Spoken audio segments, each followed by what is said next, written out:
Kenyans have been asking President Ruto a question in Twitter. The Gen Z are asking William Ruto that now that you have fired all the cabinet members and only left the Prime Cabinet Secretary Musalia Mudavadi, your deputy, and by heeding the call that the act of firing your cabinet is already owning up that there is a problem, what is stopping you from leaving the job? That question have been asked. And the Gen Zs are saying, remember, it started from reject finance bill, he rejected. Then it went to abolish the office of First Lady, the Second Lady, and the spouse to the Prime Cabinet Secretary. It was abolished. Come to space, we don't want dialogue. He came. And then dismiss cabinet, he is dismissed. So what next is the president going to be asked about? That is a question that has been going on. I want to say that Ruto has rather pulled a popular card. He's rather pulled the reshuffle, the cabinet reshuffle. Many see it as an effect of the Gen Z protest. But the president has pulled a popular card to excite the crowd. But the job is on what next. Let me just jog your mind a bit. Do you know that different people in cabinet came through different angles? And you could just look, in fact, I was just looking at this. Duale was already elected as an MP in Garissa. And then had to resign as an MP to come back and take up a cabinet slot. Murkomen was elected as a senator in Elgeyo Marakwet and had to resign as a senator to take up a cabinet slot. Soipan Tuya was actually a nominated MP, the former Narok women rep, was actually a UDA nominated MP. So from UDA nominated MP to cabinet, and now has been kicked out. And Alice Wahome was also elected an MP in Kandara, had to relinquish the position, then come to cabinet. And then from cabinet, he's been pushed out. And I just want to analyze something very interesting about these politicians, especially Murkomen, and probably, let's just look at Murkomen. Murkomen has been touted as the successor, William Ruto's successor in Kalenjin. And if the reshuffle, if the demotion, removal of Murkomen from cabinet is going to see his downfall, then you cannot fail to see the underhand deal, or rather how it also has an impact on the Kalenjin politics. Just now, during the current, after the Gen Zs, William Ruto was asked, he said that those above 60, public servants above 60, should retire immediately. Of course, that is a pronouncement that was meant to, to free up positions for the youth. And the Gen Z said, start their cabinet. If you look at that cabinet, Alice Ng'ang'a is amongst the senior members. Chirchir is there, Musalia Mudavadi is there, Rigathi Gachagua is there, and quite a number. So also, the Gen Z are waiting if William Ruto is going to reappoint. William Ruto is going to reappoint Alice Ng'ang'a, Alice Wahome on that. I can tell you the spillover effect in this cabinet reshuffle is where the war is going to start. There is something called spillover. What will happen next? Remember, there are those who came under Kenya Kwanza power sharing deal. Nakumisha was brought by Wetangula, someone was brought by Mdavadi, someone was brought by which party, by which angle. There are those who got their way in Kenya Kwanza through the UDA patronage. Like, for example, if you look at Duale is a strong, one of the closest allies of William Ruto back then in the days of URP. So before even Duale joined the Kenya Kwanza, when he decamped, by the time he was the majority leader, that was the leg, the URP leg in Jubilee. So that's why when he moved now to Kenya Kwanza and was given the position of military in charge of defense, there was every aspect interested with it. And then the other one is there are those who are in cabinet, got the cabinet slots because of their taking campaign financing. They might have financed the campaign here and there, especially during the bad days when William Ruto was facing a lot of challenges with Kenya Kwanza, when not with Kenya Kwanza, with the former president Uhuru Kenyatta by then. Now, what I want to explain, and this is where I'm going to take much of your time, I'm really going to delve more, is the effects of that cabinet reshuffle. In fact, let me say this. The country must be careful that what is needed, a cabinet reshuffle, yes, it should not have been reshuffled. And I understand one good feedback on this is when I analyzed the meaning of Ruto must go, I said it's not anarchy, but it's vote of no confidence. We don't believe in you, and we just want the Damascus moment from Saul to Paul. I said that, and I will still repeat that. Now, when I see the cabinet being dissolved, it rings in our mind that William Ruto is understanding what the Gen Zs are saying. What the Gen Zs are saying is, we are not removing you from power, but at least things are not working. And but if you want to know things are not working, the cabinet members were really struggling, and some of them were even abstaining from interviews when they're supposed to come out and defend the government. Now, let us enrich this discourse, the cabinet dissolution discourse. Let us enrich it by looking at the spillover. The first, expect very huge secret scandals to be leaked out now moving forward in part of under 2, and it will be triggered by 2 things. Number 1 is a revenge mission. Probably we did business together and a deal gone wrong. Someone will try to expose the other. Number 2 is an attempt to absolve himself or themselves of the blame. In fact, if Kenya Kwanza wants to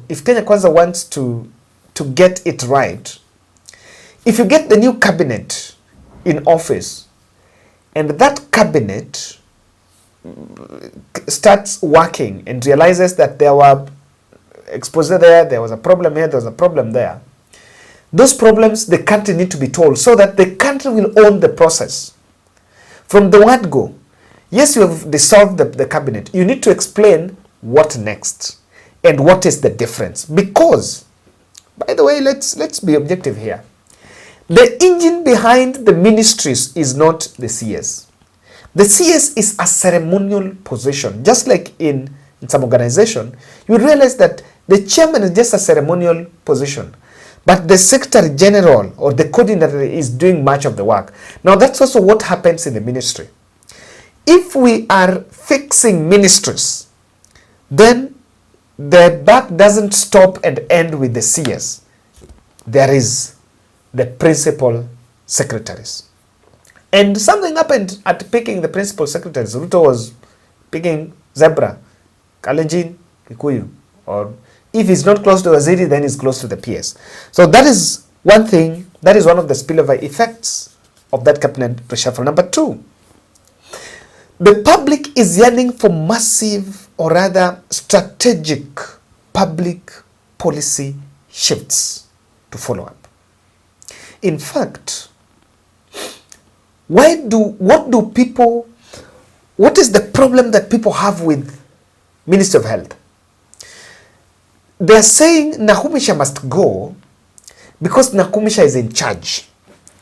But if you're a journalist and you ask the medical interns, what do you want? They will tell you want to be given permanent pension and jobs. The same way, if you go to JSS, they will say Machogu must go. But if you ask them why, they say we want to be employed, permanent pensionable, just like the other teachers. JSS. What am I saying? What I'm saying here is, when Kenya Kwanza came to power, I said there is a blunder that Ruto made, and Ruto was making his opinions and suggestions into policies. And the transition was very fast. It was not meticulous, it was not very comprehensive, and not in a manner that conforms with the legal framework, or rather the precedence that has been set, the objectives that is supposed to achieve, and how the execution is going to be implemented, and even the cost implication in some of those policies. He went to Ministry of Health. Then after realizing there was corruption, instead of fixing the software, he actually moved the hardware. So he renamed NHIF to SHIF, and now that transition has failed. That transition has failed. And when they were saying, we want to move from NHIF to SHIF because, of course, they're primary, they're secondary, there is chronic. Of course, those could still be done under NHIF because of the just changes that could be made. And then he said, NHIF had corruption, there were corruptions. And it's true that people are, cooking up figures here. But I say, what is the guarantee that even in SHIF, people are not going to cook figures? That's something he did in health.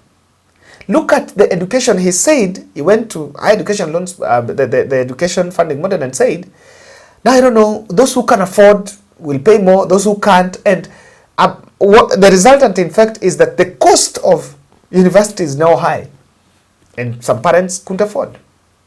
So there have been a lot of these changes. Some of this, if you look at what happened with the housing levy, it has not really achieved its much hyped job creation and the homeowners. It's not there while deduction is being made. So we've made a couple of those blunders, and those policy shifts is what the public want. If you talk to Kenyans, Kenyans will tell you, I'm asking William Ruto to drop this and pick this. So it's not just who is the next CS for education. That's not the interest.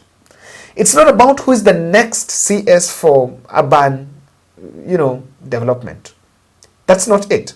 It's about, is government able, is William Ruto willing now to sit back and say, audit the last 2 years of Kenya Kwanza and say, find out and say, probably this is not working. I remember housing levy. Housing levy was the most debated and criticized and opposed project, or rather tax, by Kenya Kwanza.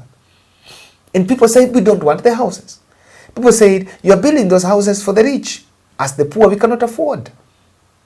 People said, we are collecting that money. The jobs that we are creating, or not all of us can work in that industry. Some of us are bankers. Some of us are journalists. Some of us are teachers. Some of us are medical practitioners. Some of us are lawyers.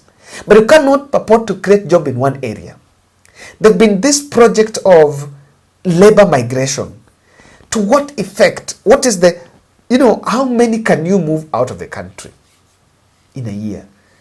In a population where over 30 million are unemployed. Can you be able to be sending 10 per week to Germany and other countries and say, I'm creating jobs? It's a drop in the ocean. The other third spillover effect is the intensified political activities as a number of politicians bounce back to elective politics. What do you expect of Moses Kuria? I am not seeing the next 2 years. In fact, Kenya Kwanza's term is already compromised. I think it's already chaotic. There are those projects that ministries have started. The half of the cabinet going home will now start thinking of becoming next governors, senators, MPs, and so and so. What are they going to do? They'll have two options. They either remain within UDA, which is Very unlikely, because someone who is a cabinet secretary now coming back as a spokesperson of the party and handling a party position will not be easy. They're going back. And when they go back, some of them are going to start campaigning against the incumbents who are elected on UDA party. Yes. Some of them, someone will go back to Murang'a and start campaigning to be the next UDA governor, to the next Murang'a governor against Irungu Kang'ata. And through sibling rivalry just within, because there are people that already got some positions. Alice Wahome was an MP until she was picked for cabinet. If she's not returning, where do we want her to go? Things are going to turn very chaotic. And that's why I'm telling you, the intensified political activities, and with these political activities, the tempers are going to be high. I will not be shocked sometime hapa mbele when the people that shall have formed the government, the new cabinet, will start complaining and saying, look here, things are not good. In fact, what do you expect of Rigathi Gachagua? Rigathi Gachagua believes and sticks with 3 million from Mount Kenya. So 40% of government should be made from people from Mount Kenya. Now, if that is not done, if the new cabinet is formed and that is not obeyed, what are you going to see? Heightened political activity. So there is every reason to believe and explain that the cabinet dissolution that the president has done, much as it is in the interest of what the Gen Z were saying, but it signals the end of William Ruto's term. Number 4 is conspiracy theories as the evictees attempt to save face. And you can see, because after leaving, you've left office at a time when young people are protesting about you. They were saying, we don't want so-and-so, we don't want so-and-so. Then when dissolution happens, you are sent home. Where do you put your head? When you go to the people, they will tell you, we don't want you. You've also been checked from cabinet. You failed us. So most of them that are going home are going with dirt in their eyes. And they are not able even to recover. They will not, it's not going to be very easy to recover. And so what they will engage in is conspiracy theories. That, you know, so and so called the president to do this. Or the president decided to me, I was not even supposed to be sacked, but because of this and this, because of so and so. So those conspiracy theories, and Moses Kuria is the candidate, the prefect in this, is going to cause a lot. And I can tell you the next 2 years, we have interesting political stories around. And lastly, political realignments on 2027 politics as Gen Z takes shape. Why? The Gen Z are on table. So it's just you join them, or they kick you out. So these cabinet members that will come out, they will strive, because you don't want to go to an election when the Gen Zs are against you.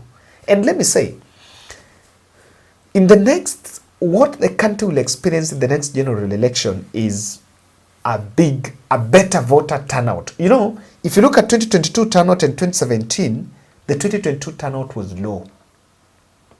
Yes, that is compared vis-a-vis, of course, in terms of the vote digits, the numbers, the 2022 turnout was relatively lower compared to 2017. Now, with the new energy and reawakening, that tide is changing. And that is how more people are going to involve. So, this is a very interesting take. I just have 3 cautions I need to make. Number 1, Raila Odinga and the team should not entertain any talk of picking opposition figures. I've seen something in social media, I don't know, so-and-so is to be picked. William Ruto should be allowed to do his thing, because he's already in a mess. Sorry. He's already in a mess. So he should not be allowed to share the dirt with others. Let the team do their work. The Gen Zs should also not accept to be on table, so that whatever they started, and unless the president first denounces that bottom-up economic model, must denounce it first. And I think things are going to be more. You've gone to executive, The parliament is next. People are going to ask you, the problem is not just the executive, even parliament, because it is some cabinet secretaries will start arguing. We were chased, but we were doing our work. How about parliament that passed finance bill and brought this country this problem? Okay? How about parliament? And is the purge now going to other arms of government like judiciary, parliament? And it will be very interesting to see how the country is going. But one thing we appreciate is that the protest by the Gen Z has really shaken the big boys in the land. Thank you.